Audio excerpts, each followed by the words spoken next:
예, 안녕하십니까. 전문위원 진천홍 변리사입니다. 지난번에 이어서 오늘도 핫 페이턴트 이슈라는 주제로 두 번째 시간을 갖게 되었습니다.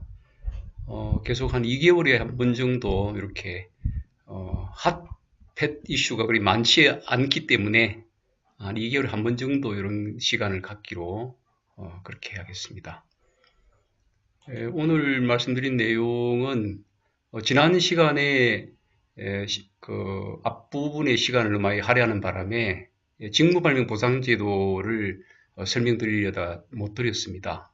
그래서 그 부분도 오늘 좀 설명을 드리고, 그 다음에 이제 핫 이슈로서는 2019년 올해 달라지는 지식재산제도, 어, 지난번에는 2018년도에 관심들이 많은 이슈들에 대해서 살펴봤는데요. 조금 늦은 감이 있지만은 올해 달라지는 특허 관련 부터 해서 뭐 디자인 뭐 이런 거 다 포함해서 달라진 지식재산 제도를 대충 살펴보고 그 다음에 지난주에 발표가 되었죠. 그 혁신금융에 대한 그런 내용이 지난주에 발표가 되었습니다. 그래서 저도 많은 그 전화를 받고 질문을 받았는데요. 거기에 대한 내용도 간단히 한번 살펴보도록 하겠습니다.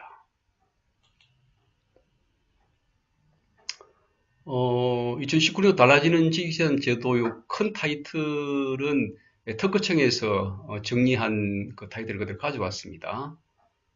그래서 그게 뭐 세 가지로 이렇게 나누었는데요.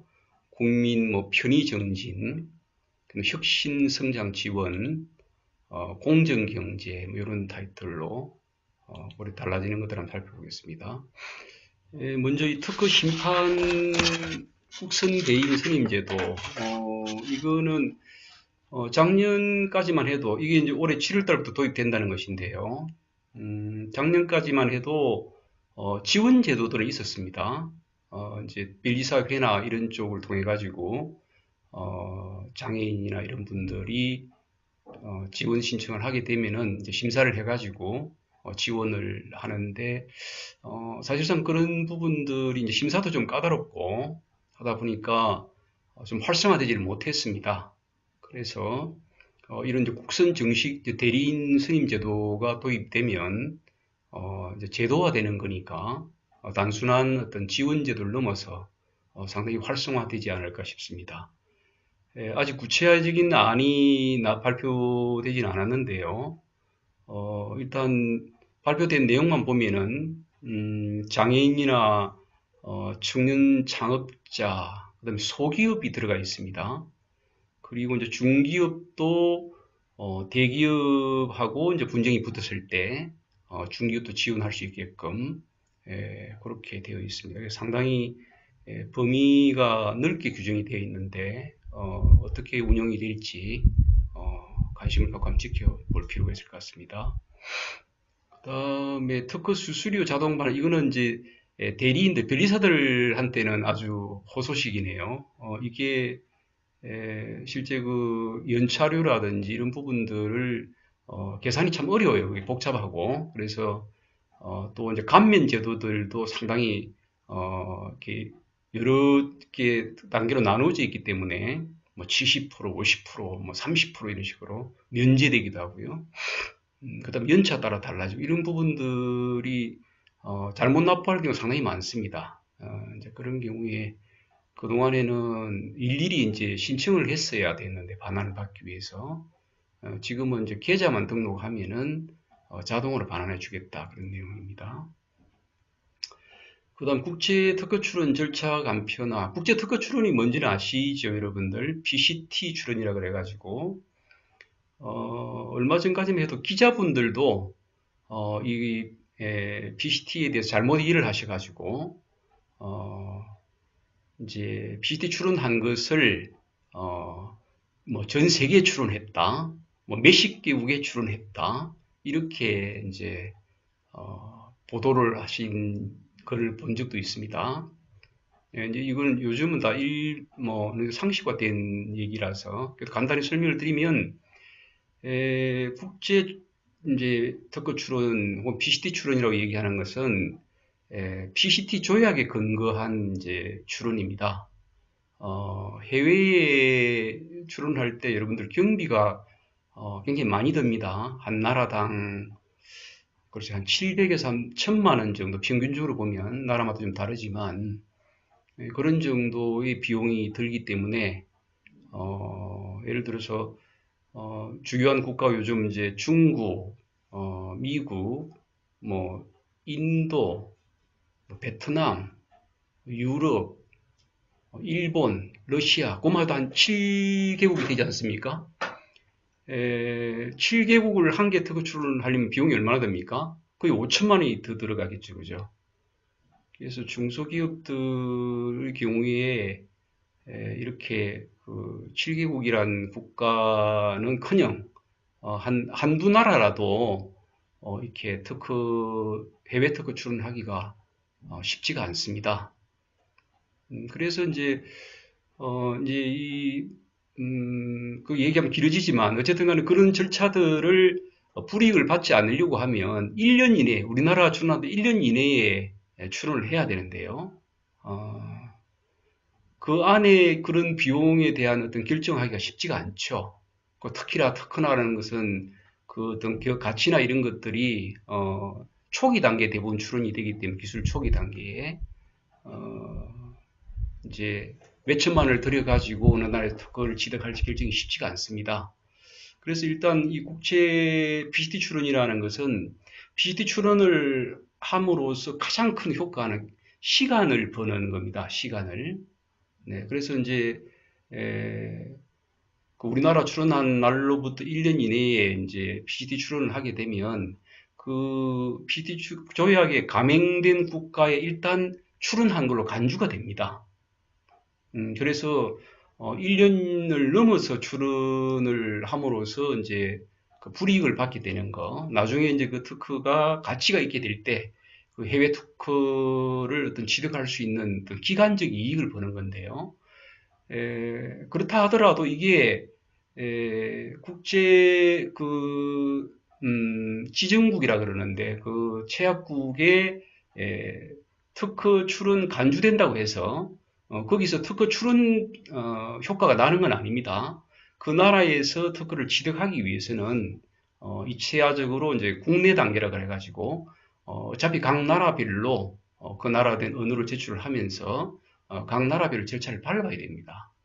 그래서 PCT 출원이 됐다는 것은 이제 PD 출원을 하게 되면 최초 출원한 날로부터 30개월 혹은 31개월 이내에 이제 그 자기 원하는 국가에 출원하면 되거든요. 그래서 그한 기간을 갖다 2년 6개월 남짓 좀 벌면서 어느 나라에 출원할지 이런 것들을 결정할 수 있게 하는 그런 부분들이 이제 가장 큰 국제 특허 출원의 효과라 하겠습니다. 그 외에 뭐 부수적으로 여러 가지 효과들이 있는데 일단 가장 많이 활용되는 것은 실무적으로는 보통 한 2개국 이내에 출원할 것 같으면은 바로 그냥 그 나라로 바로 출원을 하고 3개국 이상 출원할 가능성이 있다고 보여질 때 PCT 출원을 많이 활용을 한다. 이런 정도를 알아두시면 되겠습니다. 그래서 절차가 간편해졌다는 것은 지금 이제 PCT 출원 같은 거는 ePCT라 그래가지고 그 PCT 출원에 대한 절차들을 관장하는 와이포라는 기관이 있습니다. 그 와이포의 ePCT라는 그 프로그램을 이용해 가지고 서류를 작성한 다음에 우리나라 특허청에 또 출원하는 절차를 이중으로 밟았어야 되게 돼 있었습니다. 근데 그거를 이제 ePCT로 한 번에 그냥 우리나라의 그 특허로 하고 그런 이제 연동을 갖다가 시켜가지고 한 번에 할 수 있도록 그렇게 했다 그런 얘기입니다.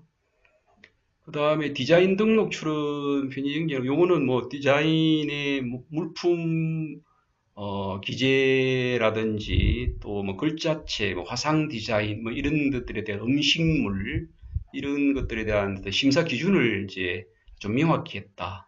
그런 거. 그다음에 도면 어떤 표현 방식이 좀 엄격한 걸 좀 완화를 했다. 그런 얘기입니다.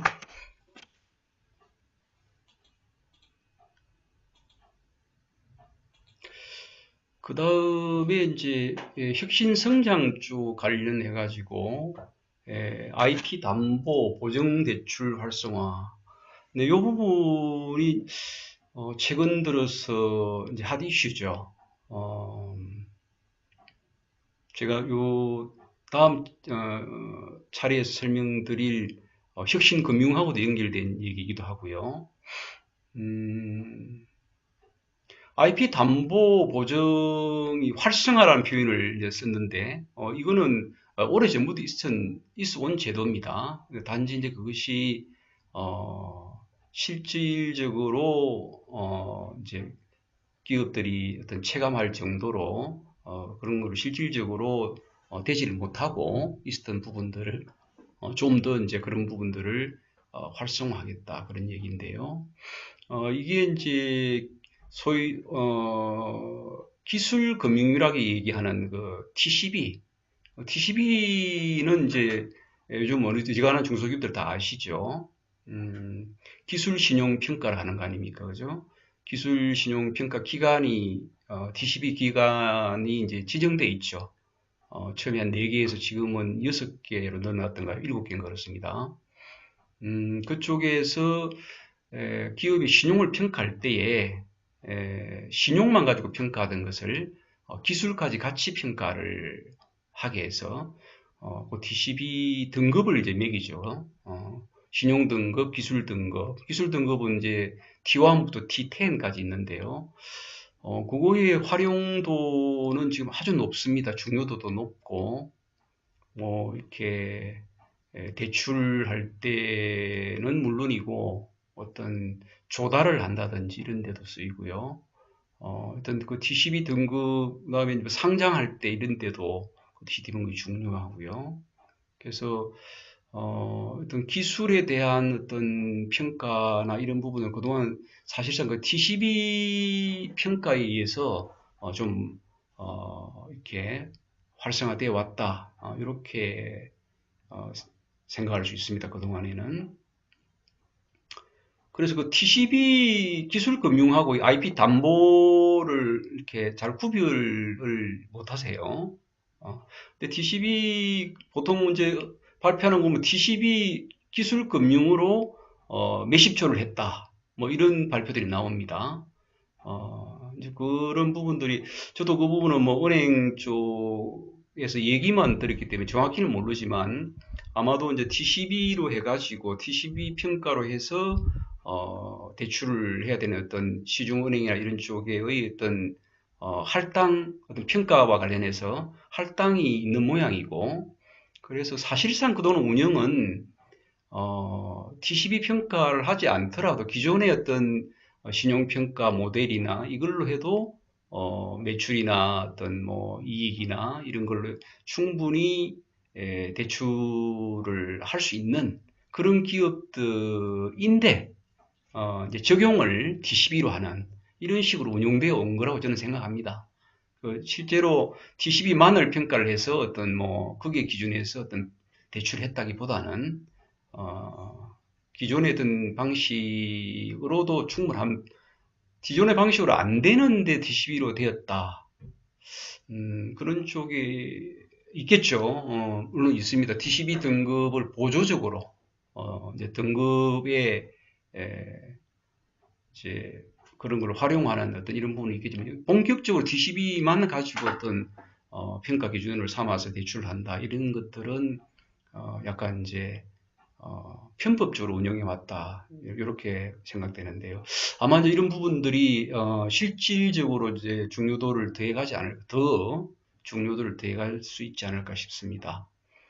그리고 이제 그런 TCB 같은 거와 별도로 이 IP 담보라는 거는 이 IP 이제 뭐 특허권이라도 상표권이라 이런 것들이 질권 설정이 가능하죠. 그래서 거기 IP를 이제 질권 설정을 하고 그 IP만을 평가를 해서 대출을 해주는 그런 걸 좁게 이제 IP 담보라고 하는 거죠. 그래서 기술금융하고 이제 그렇게 구별을 하고 있습니다. 근데 IP 담보 같은 경우에 이제 작년까지만 해도 은행에서 이제 IP 담보 이제 그것도 할당하게 있겠죠. 네.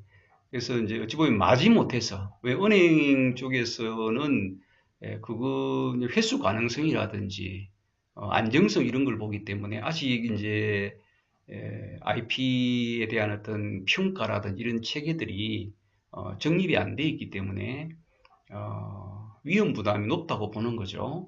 그래서 결국은 이제 책임 문제로 귀결이 될 거고, 그래서 이제 면피하는 수준 정도는 뭐 유지가 되어 왔겠지만 적극적으로 하기는 어려웠을 텐데요. 기존에는 IP 담보나 이런 것들이 중 중기 국민은행, 기업은행, 중소기업은행 이런 정도에서만 이제 가능했죠. 가능하고 IP 담보를 하려면 은행 자체적으로 평가하는 것이 아니고 TCB 기관에다가 은행이 이제 자기 비용으로 기술 평가를 특허 평가를 의뢰를 합니다.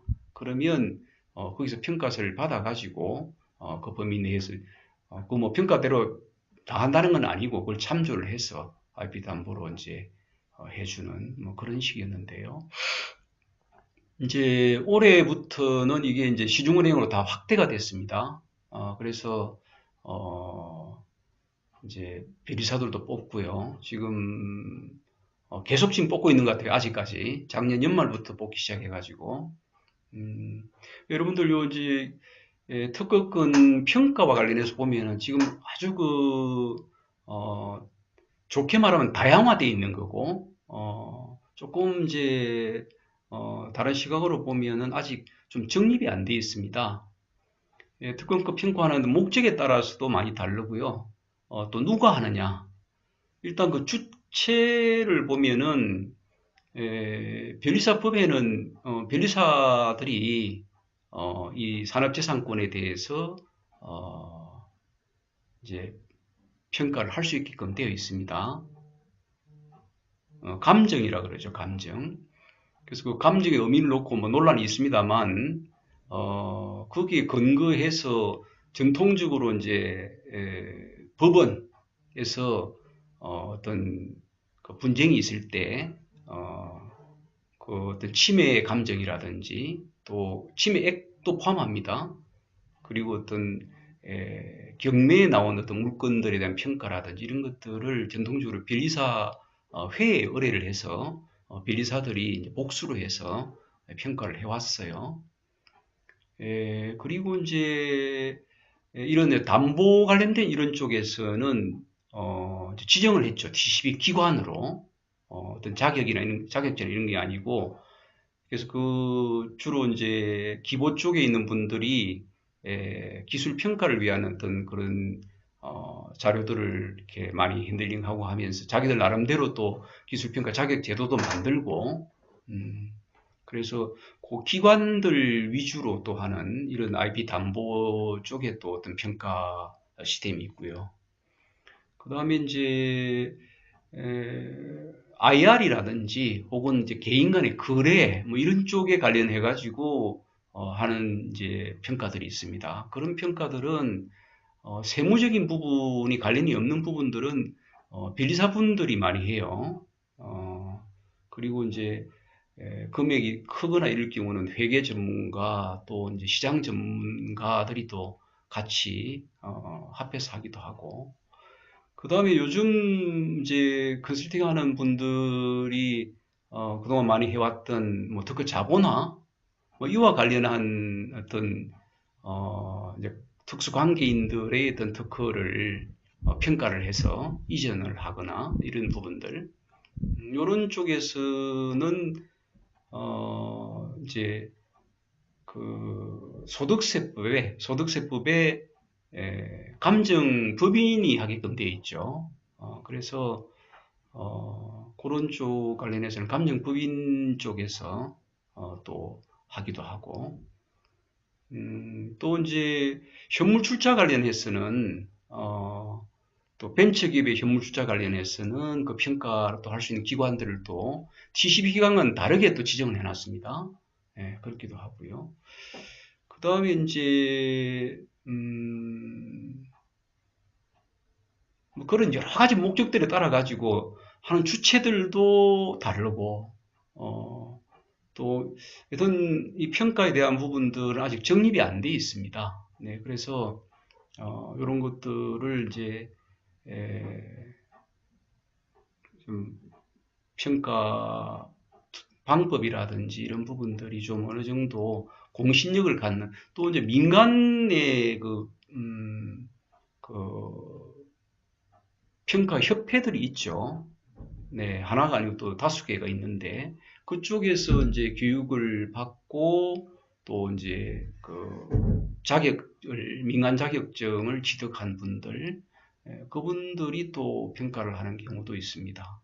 네, 그래서 어떤 거기에 따라서 어떤 데는 이제 이렇게 법률로 정해진 데도 있고 또 시스템으로 이렇게 정해놓은 것도 있고 여러 가지로 지금 이렇게 다양화되어 있습니다. 어쨌든 간에 IP 보증 대출료는 이제 지금 은행권의 대출을 얘기하는데요. 요 대출 관련해서는 TCB 의뢰할 수도 있고 지금은 이제 심사를 받아가지고 은행 자체적으로 할 수도 있게끔 되어 있습니다. 그래서 그 자체 인력들을 지금 은행들별로 많이 보강을 하고 있는 걸로 알고 있습니다. 어쨌든 간에 이제 그렇게 보강을 한다는 것은 이제 평가를 하겠다는 것이고 자체적으로 대출을 하겠다는 것이죠. 그런 부분에서는 기대를 한번 해볼 만하다고 생각됩니다. 그리고 이제 요거 관련해 가지고 은행 말고 기보에서 하는 게 있죠. 기보. 전통적으로 이제 IP 담보는 은행 아니면 기보의 보증인데 은행에 대출 안 하면 기보의 보증인데요. IP 보증은 그동안 이제 기보에서 한 거는 IP 자체의 보증은 사실상 유명무실화 했습니다. 이제 여러 가지 다른 이제 기술력이라든지 기업 내용을 같이 보고 이제 한 부분이 대부분이었고, 그리고 이제 IP만 한 경우에도 금액이 많지가 않았죠. 한도나 이런 부분들이. 근데 이번에 이제 발표한 게 IP 패스트 보증이라는 게 생겼습니다. 그리고 얼마 전에 보니까 1호가 나왔다고 언론에 난 걸 봤습니다. 그 내용을 보면은 5년 이내의 특허권에 대해서 기본 이제 독자적인 그 패스트 보증을 위한 평가 시스템을 만들었다는 겁니다. 그래서 평가를 해가지고 거기에 이제 매출이라든지 기업 정보나 이런 부분들이 말 입력을 하게 되면은 그 프로그램에 의해서 1분 안에 금액이 나온다는 거죠. 평가 금액이. 그래서 어떤 툴인지 저도 굉장히 궁금합니다만 그 기보의 이제 영업 비밀이니까 그 툴의 내용은 오픈하지는 않을 것이고 어쨌든 간에 그래가지고 나온 어떤 평가 금액 한도 내에서 2억의 범위 내에서 기존 어떤 대출과는 별도 한도로 기존의 기보의 어떤 그런 보정 한도를 이제 우리가 K값이라 그러나요? 이런 부분들하고는 별도로 특허권 담보를 해주겠다 이제 그런 내용인데요. 그게 뭐 몇천억을 하겠다 그렇게 얘기했어요. 4천억을 하겠다고 얘기했던가요? 제대로 이제 어떻게 되는지 하는 부분도 상당히 관심사입니다. 그래서 5년 이내에 어떤 특허권을 가지고 있고 나름대로 그 가치가 있다고 이제 생각하는 기업들이라면 일단 적극적으로 한번 신청을 해봄직합니다. 그 다음에 이제 특허 공제 사업이라는 건 요거는 그 사업자로 이번에 기보가 선정된 것 같아요. 그러니까 공제 사업이란 말 그대로 이제 중소기업들이 일단 부금 형태로 붓는 거죠. 부었다가 어떤 뭐 분쟁이나 이런 게 발생했을 때 그 공제 사업자로부터 이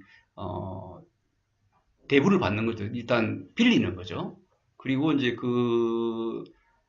분쟁이나 이런 부분들이 해소된 다음에 어떤 분납이라든 이런 형태로 갚아가는 그런 이제 일종의 뭐 보험적인 어떤 그런 성격이라 봐야 되겠네요. 이제 그런 부분들도 올해부터 시작됩니다. 상반기부터 시행된다 그랬는데 그 시작이 되겠죠. 그 다음에 공통 핵심 기술 IP R&D 지원. 요거는 이제 특허청에서 특별히 이렇게 IP R&D 지원은 기존에 있었는데 공통 핵심 기술이란 이런 테마도 있었어요. 근데 이런 부분을 특별하게 했다는 건 이쪽에 이제 좀 지원을 액수를 늘리겠다는 얘기 같습니다. 여기 아마 다음 주쯤 설명회가 있는 걸로 알고 있어요. 그래서 관심 있으신 분들은 한번 가서 들어보시기 바랍니다. 그 다음에 직무발명 보상금 비과세 확대. 네. 이 직무발명 보상금이 한때는 한도가 없었죠. 네. 보상금 다 이제 비과세였는데 그걸 가지고 이제 너무 어찌 보면 악용이라 그럴까요? 뭐 이런 사례들이 늘다 보니까 그걸 한도를 300만으로 줄였다가 올해 이제 2월부터 다시 500만으로 늘렸습니다.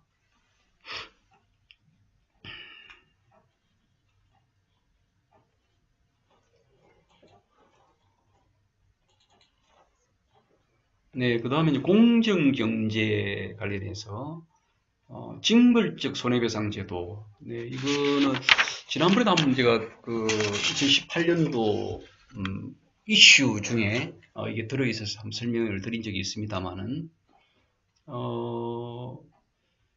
말 그대로 이제 징벌적이죠. 고의로 타인의 어떤 특허권이나 영업 비밀을 침해하는 경우에 손해액의 3배까지 보상을 하겠다는 거죠. 그리고 그렇게 3배를 할 때 그 특허권자의 어떤 생산 능력이나 이런 걸 초과해도 이제 배상을 시키겠다. 그 다음에 이제 침해자의 이익은 전부 보상을 시키겠다. 아주 강력한 어떤 그런 제도입니다.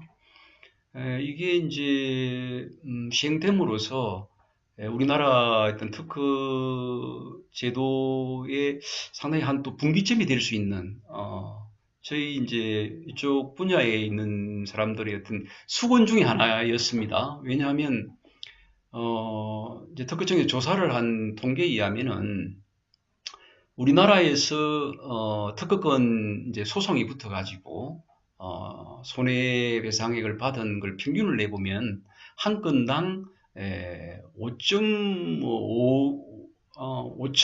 몇백만 원, 그 정도밖에 안 된다고 그래요. 한 건당.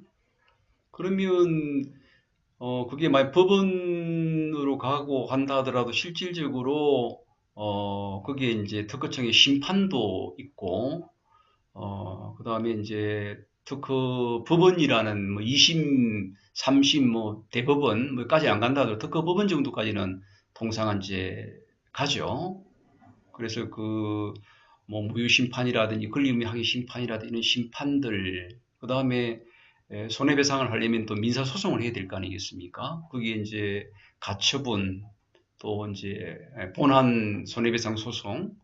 그러니까 이게 실제로 최종적으로 손해배상액이 이제 확정이 되려고 하면 적어도 신고까지 하면은 대여섯 개의 소송 심판들이 중간에 거쳐야 됩니다. 그러면 거기에 들어가는 사실 변호사, 변리사 비용이 넘지 않을까요? 이제 실제로 보면은 이긴 데 만족해야 되는 손해배상보다는 변호사, 변리사들 좋은 일 시키는 뭐 그런 정도밖에 안 된 거죠. 네. 그리고 이제 미국을 보면은 한 건당 평균이 60억이 넘는다 그래요. 60몇 억이라 그러는데요. 네. 그러니까 이제 미국 같은 경우에 특허 소송을 한번 해서 이기고 지느냐에 따라 가지고 조그마한 중소기업들은 그냥 사활이 왔다 갔다 한다는 거죠. 네. 그래서 우리나라의 경제 규모가 이제 미국이 한 10분의 1 정도라 본다 하더라도 실질적으로 그 어떤 특허권의 가치 평가나 이런 부분에 우리가 한 10배 정도로 인색하지 않느냐, 안 않느냐, 이제 그런 얘기입니다. 그래서 미국은 이제 징벌적 손해배상 제도가 있거든요. 그래서 이 특허권 침해에 대해서 뭔가 권리자를 좀 더 보호하는 이런 것들이 필요하다. 이런 6천만 원 정도 이런 정도로 해가지고서는 이 특허권의 한국 특허권을 취득하기 위한 어떤 그런 동기가 이게 적지 않느냐 이런 이제 주장들이 계속돼서 왔습니다. 그런데 그동안 사실 대기업들의 또 중소기업 기술 침해 뭐 이런 부분들까지 다 이렇게 연결이 되어 있고요.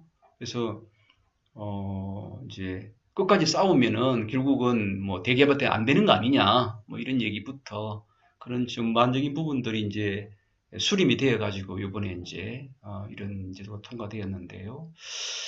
이거는 이제 특허권의 그 가치도 아주 이제 올라갈 뿐 아니고 전반적으로 어떤 특허에 대한 인식들 이런 부분들이 상당히 달라지는 계기가 되리라고들 그렇게 생각하고 있습니다. 그 다음에 뭐 영업비밀 관리 부담 완화, 뭐 이것도 뭐 여러 가지 논점들이 있는데요. 일단 영업비밀을 보호를 받으려면은 경제성이 있어야 되고요. 그 다음에 이제 비밀성이 있어야 되죠. 그 다음에 이제 그 비밀로 관리를 해야 됩니다. 근데 이제 관리를 하는 부분이 합리적인 어떤 노력에 의해서 비밀로 유지된 이런 이제 조항이 있어서 합리적인 노력을 했느냐? 상당한 노력이죠. 요런 조항이 있었는데 그 부분을 이번에 좀 완화를 해서 그냥 비밀로 관리되면 족하다. 그래서 영업비밀에 대한 관리 부담을 상당히 완화를 했습니다. 일정 요건을 완화를 했고요. 그럼 처벌을 굉장히 강화를 했습니다. 영업비밀에. 거의 한 10배 정도의 어떤 벌금 액수도 5천만 원에서 국내는 5천만 원, 해외는 1억이다가 5억, 10억으로 10배를 늘렸고요. 그 다음에 이제 형사 그 징역형도 5년, 10년을 10년, 15년으로 늘렸습니다. 그래서 그런 기술과 관련된 특히 영업 비밀들에 대한 보호 강령이 강화되었다. 그렇게 보시면 되겠고, 그 다음에 특사경이라게 일종의 특허청에서 관리하는 일종의 경찰 비슷한 조직이라고 보시면 되겠습니다. 그동안에 이제 상표권만 단속을 할 수 있었는데, 특허 디자인, 영업 비밀까지를 다 특사경에서 관할하게 됐다. 그런 얘기입니다.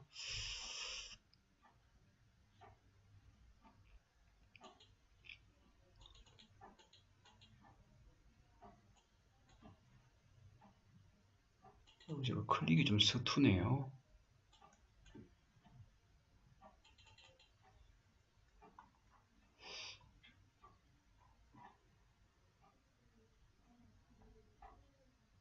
네. 그 다음 두 번째 주제로 이제, 혁신금융 추진. 이게 지난주에 발표된 건데요. 이제 올해 일괄 담보제를 정착시키고 그 일괄 담보 안에 지식재산권을 포함한 다양한 자산을 포괄해서 한꺼번에 담보를 평가, 취득, 처분한다 이런 얘기고요. 그 다음 이제 내년에는 미래 성장성, 수익성을 갖다가 평가한다. 기존의 매출 성과 위주에서. 그 다음에 이제 2021년에는 포괄적 상한 능력 평가 시스템을 구축한다. 이래가지고 가장 중요한 거는 부동산 담보 위주에서 기술력, 미래 성장성, 뭐 아이디어 뭐 이런 쪽들을 중시하고 그런 쪽으로 평가 기준이나 여진 시스템을 개편하겠다. 그런 얘기입니다. 이거는 굉장히 그대로 실현된다고 한다면은 좀 획기적인 일인데요. 오늘인가 뉴스에 보니까 신한금융에서 이 혁신금융 추진단을 벌써 만들고 요 시책에 맞는 어떤 그런 시스템을 만들기 위한 것들을 가동시켰다 이런 내용이 나오던데요. 3년 동안 혁신 중기 쪽에 100억이 아니고요. 100조를 공급하겠다. 뭐 이런 계획이라 그래요. 그래서 그렇게 발표가 되었습니다. 그래서 혁신이라는 게 결국은 어떤 기술 혁신 중심으로 금융이 아이디어나 어떤 기술을 담보 가치로 인정하는 그런 쪽으로 금융 시스템을 기업 시스템을 바꾸겠다 그런 얘기입니다. 그래서 조금 이제 중장기적으로 기업을 컨설팅을 하려고 한다면 결국 요 기술 혁신이라든지 이런 부분들의 결과물이 실질적인 그걸 할 수 있는 부분들이 결국 IP 아니겠습니까? 그래서 특히 특허, 상표, 디자인 이런 IP에 대한 기업들의 이제 적극적인 관심들이 필요할 거고요. 왜냐하면 그런 것들 준비되어 있는 기업들하고 준비가 되어 있지 않은 기업들은 이미 이제 기업 가치라든지 이런 부분에서 평가가 달라질 것이기 때문에 뭐 이 부분은 단순한 금융뿐 아니고 지금 이제 전반적으로 모든 기업의 어떤 가치라든지 뭐 이런 쪽에 인센티브라든지 이런 쪽에 다 지금 적용되고 있습니다만 제일 어찌 보면 보수적이었던 금융 쪽에서 이런 이제 안을 국가적인 차원에서 하고 민간들도 이제 그게 따라가는 그런 거기 때문에 요거는 앞으로 이제 우리 컨설팅하는 방향을 어디로 가야 될 것인가 미리 내년 후년 이런 부분에 혜택을 받으려고 하면 지금부터 어떻게 준비해야 될 것인가 이런 부분에서 이제 좀 발빠른 컨설턴트 분들은 눈여겨 보시면 보셔야 될 사안이 아닌가 싶습니다.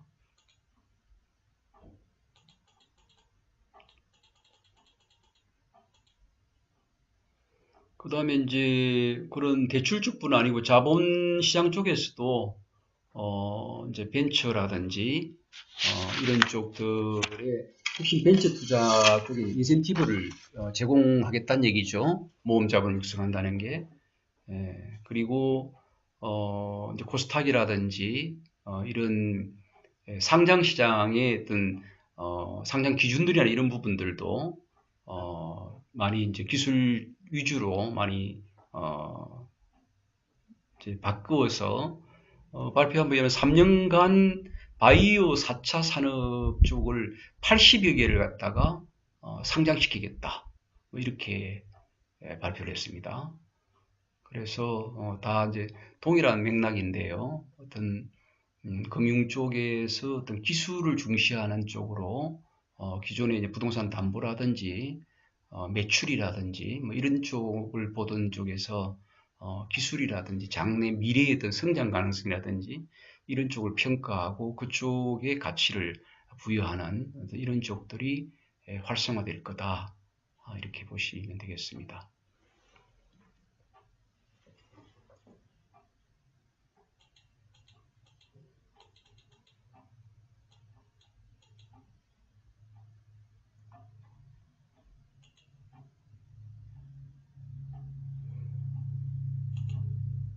네, 그러면 이제 지금 한 20분 정도는 직무 발명 제도를 한번 살펴보겠습니다. 이제 직무 발명은 이제 정의를 먼저 살펴보면, 뭐, 일단 요건 먼저 볼까요? 어, 종업원 등의 발명입니다. 여기 종업원 등이라고 하면은, 대표이사를 포함해서, 임원들도 다 포함되는 개념입니다. 그 어떤 회사에 속한 사람들의 발명이란 얘기죠. 발명인데 그 발명이 사용자 등의 그 회사의 업무 범위에 속해야 된다는 것이죠. 네. 그리고 발명을 하게 되는 행위가 그 이제 종업원 등의 현재 또는 과거도 해당됩니다. 과거에 현재 또는 과거의 직무에 속할 것. 그래서 퇴직자 같은 경우, 예를 들어서 퇴직한 지 한 1년 이내에 퇴직자가 자기 이름으로 특허 출원을 했다. 혹은 다른 기업에 가서 출원을 했다. 그게 이전 기업에서의 직무 발명이라고 한다면은 그 직무 발명의 이제 기속 문제가 문제가 됩니다. 네. 그래서 이제 여기 직무 발명하고 관련해 가지고 이제 업무 발명, 뭐 자유 발명 이런 것들이 대비해서 설명되는데요. 업무 발명이라는 건 이제 사용자의 업무 범위에 속하는 거죠. 속하는 건데 직무 발명이 아닌 겁니다. 예를 들어서 삼성전자의 수의 업무를 하시는 분이 반도체 관련된 발명을 못하는 부분은 없죠. 네, 할 수 있습니다. 네, 그렇게 했을 때 그런 게 이제 업무 발명인 거죠. 근데 이제 그 삼성전자의 업무 범위에 이제 반도체 쪽은 속하죠. 속한데 수의 업무만 맡은 분이 자기의 현재 혹은 과거의 직무와는 상관이 없는 거죠.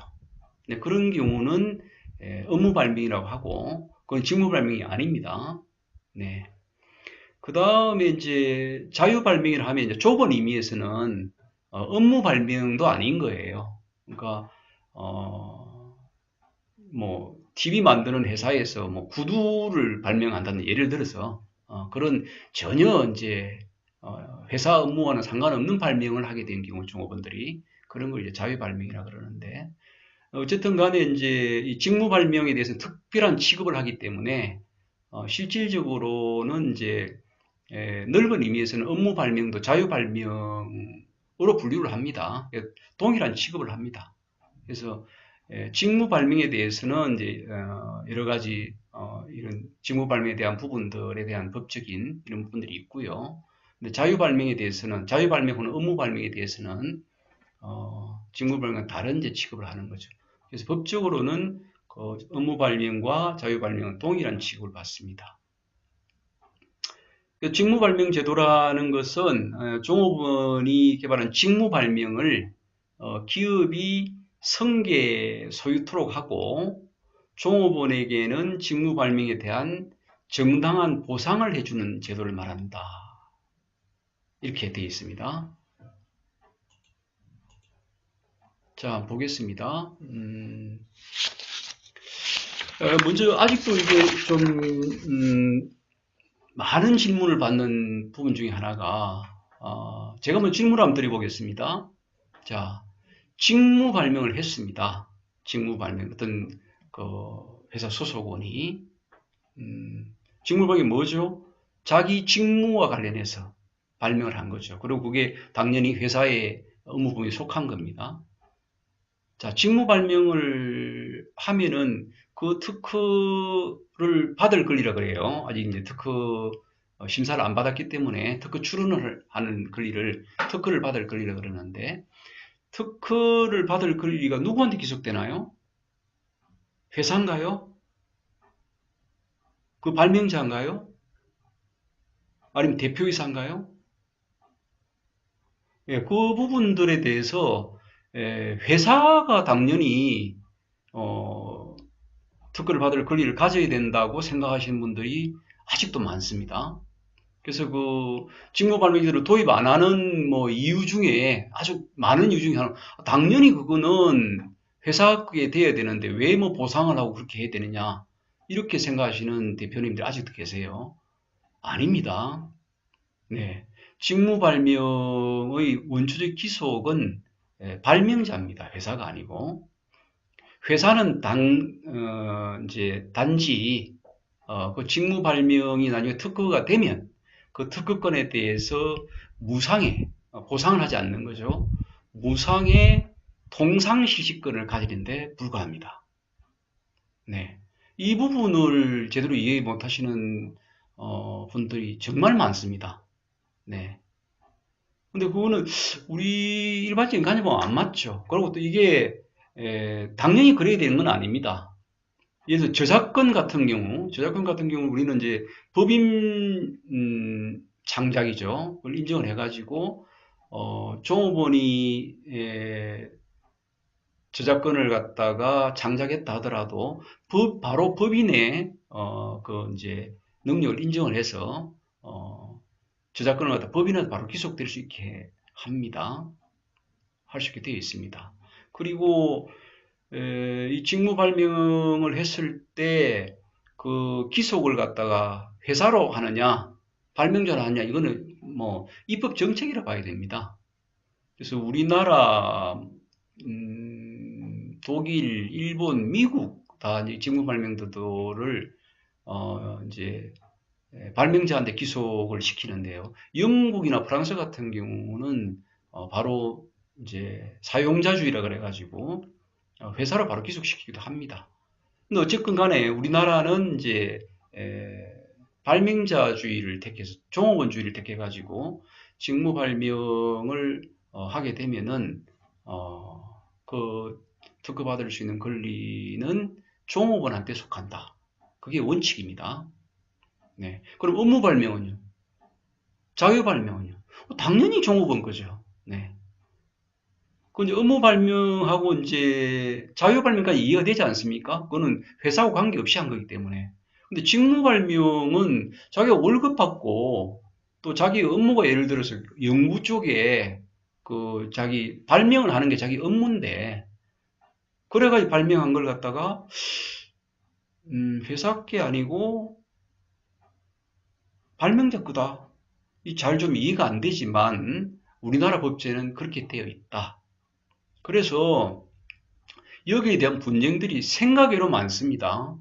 네, 특히 이제 벤처 기업들, 뭐 조그만 기업들 이런 직무 발명이 뭐니 생각할 틈도 없이 뭐 그런 경우 이제 대부분들은 대표자가 발명자인 경우가 많고 창업 멤버들이 발명자여서 회사나 뭐 창업자나 뭐 대표나 하나다 동일하다 이런 어떤 이제 생각에서 그렇게 하기는 경우가 많겠지만 그 중에는 이제 종업원들이 발명하는 경우도 많거든요.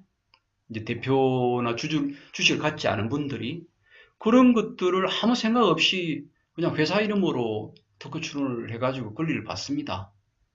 네, 이게 이제 언제 문제가 되느냐? 나중에 그 특허가 제 가치를 하게 될 때 문제가 됩니다. 왜 문제가 됩니까? 그 특허권이 종업원 건데, 발명자 건데, 회사에서 아무 동의 없이, 아무 보상 없이 가져가 버렸거든요. 네, 그런 경우는, 반환 소송하면 집니다. 그때는 이제, 뭐, 실질적으로 그 양도를 했느냐, 이거 여러 가지 따져야 되겠지만, 원칙적으로는 회사는 자기가 무상의 시식권만 가질 뿐이에요. 근데 그 특허가 예를 들어서 업계에서 굉장히 주요한 특허여서, 다른 기업들의 라이선스를 할 수 있는 특허거나, 또 다른 기업들을 실시 못하게 할 수 있는 그런 어떤 특허여서, 그 회사에서의 어떤 독자적인 자기 혼자만 실시하는 게 아니고 실질적으로 어떤 경쟁력에 영향을 미칠 수 있는 특허일 경우 그런 특허 많죠. 그게 본질적인 거죠, 사실은. 그럴 경우에는 분쟁이 생기게 되어 있습니다. 네. 그리고 그런 분쟁이 많습니다. 네.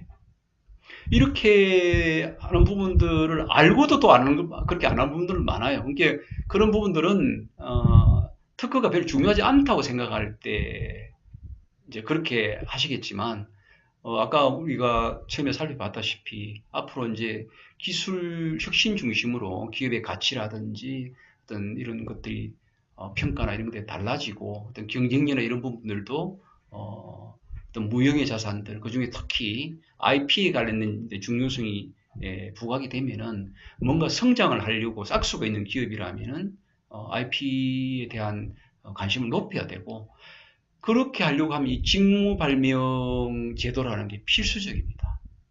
네.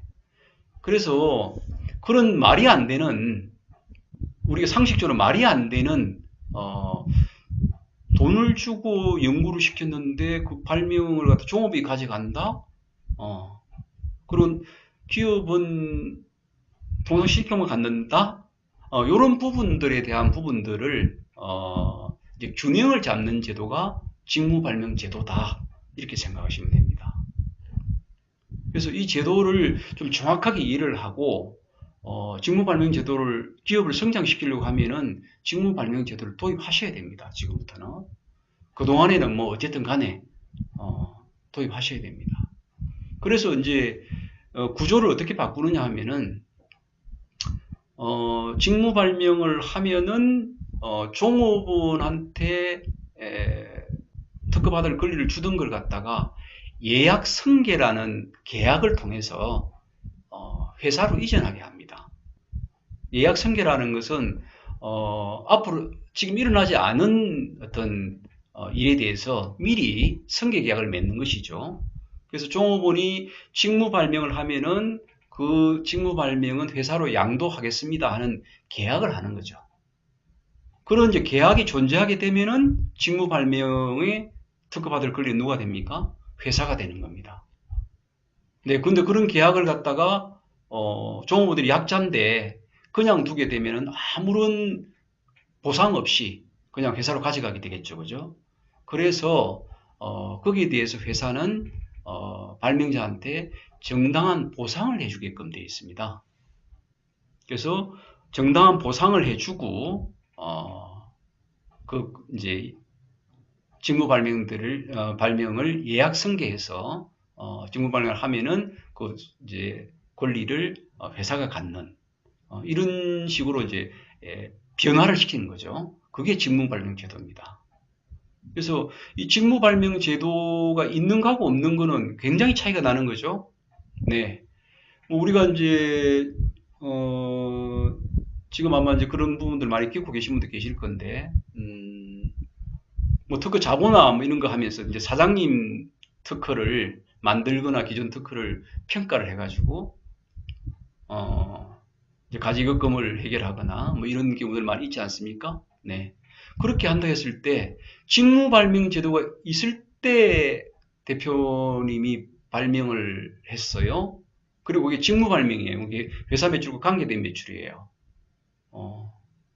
그러면 자기가 사실상 대표인 1인 기업이라 하더라도 그걸 자기 개인 이름으로 취득을 하면 어떻게 됩니까? 직무 발명 제도가 있다는 얘기는 직무 발명을 하면은 회사로 소속되게끔 한다는 거죠. 권리를. 네. 직무 발명 제도를 만들어 놓고 거기에 대한 어떤 보상이나 이런 것들이 시행되고 있는 기업이 그렇게 하게 되면 그거는 배임입니다. 회사에 기속되어야 될 권리를 부당하게 가져간 거죠. 네, 그래서 이제 그런 자본화와 이런 거 관련해 가지고도 이제 직무 발명 제도가 있느냐, 연구소가 있느냐, 연구소에서 실질적으로 연구비나 이런 부분들을 어떤 감면을 받았느냐, 그다음에 직무 발명 보상을 한 적이 있느냐, 뭐 이런 것들이 다 이제 고려가 돼야 되는 이유가 그런 거죠. 네, 그래서 직무 발명 제도가 앞으로 이제 직무 발명 제도를 왜 해야 됩니까? 단순한 그 권리의 기속뿐 아니고 지속적으로 기술 개발을 하려고 하면은 이제 종업원들에 대한 동기부여도 필요하고 그 다음에 그 권리를 안정적으로 이제 회사가 확보를 해야 될 거 아니겠습니까? 그래야 R&D에 투자를 하고 그 투자에서 나오는 결과물을 갖다가 회사로 기속시킬 수 있을 거 아니겠습니까? 그죠? 그래서 종업원들에게도 동기부여를 하면서 회사도 이제 경쟁력을 갖출 수 있는 그런 우리 지금 현행 법제 하에서 거의 뭐 유일한 시스템이기 때문에 그렇습니다. 그래서 이제 직무발명 제도를 갖추는 것은 앞으로 이제 필수적이라고 생각이 되는데요. 그래도 이제 그런 대표 중소기업 같은 경우에 1인 기업이나 이런 게 많기 때문에 그런 어떤 나중에 재무적 목적의 어떤 활용을 위해 가지고 뭐 개인으로 한다든지 이렇게 하면은 그런 부분들은 이런 직무발명 제도나 이런 것들을 셋업하기 전에 해야 된다는 거죠. 그리고 셋업되고 나면은 이제 그런 방법은 통하지 않는다. 그렇게 생각하셔야 될 것 같습니다.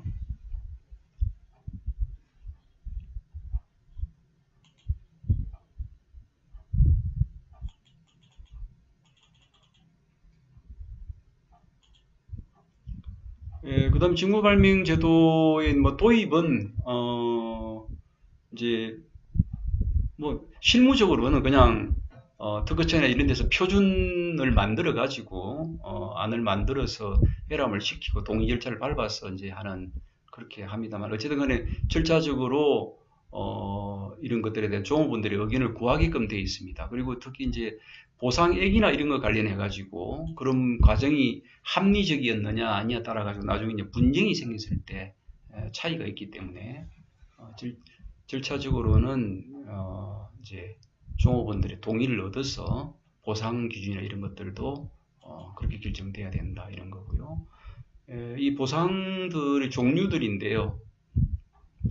뭐 말 그대로 제안을 했을 때도 보상을 할 수 있고요. 그 다음에 출원할 때는 보상을 해야 됩니다. 그 다음에 등록될 때, 그 다음에 우리가 실시할 때, 그 다음에 이제 판매할 때, 또 뭐 라이선스를 줄 때, 그 다음에 출원 유보에 대해서도 보상을 할 수 있게 되어 있어요. 그러니까 발명을 했는데 그걸 특허 출원을 하지 않고 영업 비밀로 이렇게 한다든지, 그 다음에 충분히 출원할 수 있는데도 불구하고 뭐 여러 가지 이유로 출원을 하지 않는다든지 그런 경우에도 보상을 할 수 있게 되어 있습니다. 그래서 이제 이런 부분들, 뭐 이 혜택은 뭐 이렇게 권리 확보, 뭐 세액 공제 뭐 이렇게 해놨지만은 가장 중요한 것은 직무 발명 제도가 아니면은 원활한 기술 개발과 거기에 따른 어떤 IP 확보가 안 됩니다. 끈끈이 발명할 때마다 직무 발명 제도가 없다고 한다면 그게 종업원 발명자 건데요. 연구중에 있는 사람들이 발명마다 이제 자기 그분들이 특허권에 대해서 회사가 양도할 건지 말 건지를 끈끈이 협의를 한다고 생각해 보십시오. 그래가지고는 기업이 지속적인 기술 발전을 할 수가 없겠죠. 네. 직무 발명 제도를 잘 활용하면은, 거기에 이제 경제적인 혜택을 줄 수도 있고, 여러 가지 뭐 진급이나 이런 쪽의 혜택을 줄 수도 있고 하기 때문에, 이제 그 종업원들한테도 굉장히 동기부여가 되고, 제가 생각하더라도 기업의 어떤 경쟁력, 기술적 경쟁력을 갖추기 위해서는 필수적인 제도다. 그렇게 생각합니다. 그래서 1인 기업이라든지 뭐 이런 데서 벗어나서 뭔가 회사를 성장시키려고 하고 그거의 방향을 기술 혁신에 둔다면은 직무 발명기들을 반드시 도입해야 된다. 그렇게 생각하고 그렇게 않는다 한다면은 나중에 또 분쟁이 일어날 소지가 있다는 부분을 정확히 이해를 하셔야 됩니다. 그래서 사장님이 한 부분 뭐 발명이야 모르겠지만 종업원이 한 발명에 대해서 아무런 보상 절차나 이런 것도 없이 그냥 양도 절차나 이런 것도 없이 회사 이름으로 했을 때 뭐 지금은 문제가 없겠지만 그분의 어떤 퇴사 이유라든지 나중에 그 발명 자체가 어떤 주요한 특허가 될수록 그건 뭐 분쟁은 필수적이다 이렇게 생각이 될 것 같습니다. 그리고 이제 요 직무 발명 보상금은 이제 법인세 세액 공제를 받고 발명자는 올해부터는 이제 500만 한도 내에서 비과세 혜택을 받습니다. 그 다음에 당연히 이제 특허청에서 하는 여러 가지 지원 사업들의 가점을 받을 수 있습니다. 직무 발명 제도가 있으면. 그 다음에 직무 발명 우수기업 인정 제도 이게 작년에는 여러 가지 이제 그 정부 과제라든지 이런 쪽에 가점에서 빠졌었어요 한때. 근데 올해 다 소식 보니까 많은 데서 부활이 되었습니다. 그래서 직무 발명 이 어렵지 않아요. 그냥 최근 2년 이내에 직무발령 보상 사실이 있으면 됩니다. 그리고 심의 기준이 보다시피 70점만 넘으면 되기 때문에 뭐 체제, 뭐 운용 이런 것들에 만점 받을 수 있지 않겠습니까? 이 이제 직무발명 보상 우수 기업은 사실 주려고 있는 거예요. 그래서 기업들이 받으려고만 하면은 뭐 거의 100% 받을 수 있는 제도다 이렇게 생각하시고요. 또 여러 가지 이제 활용할 수 있는 여지들이 많이 있기 때문에 직무발명 제도를 도입한 기업이라면은 반드시 시도를 해보시면 좋겠습니다. 예, 감사합니다.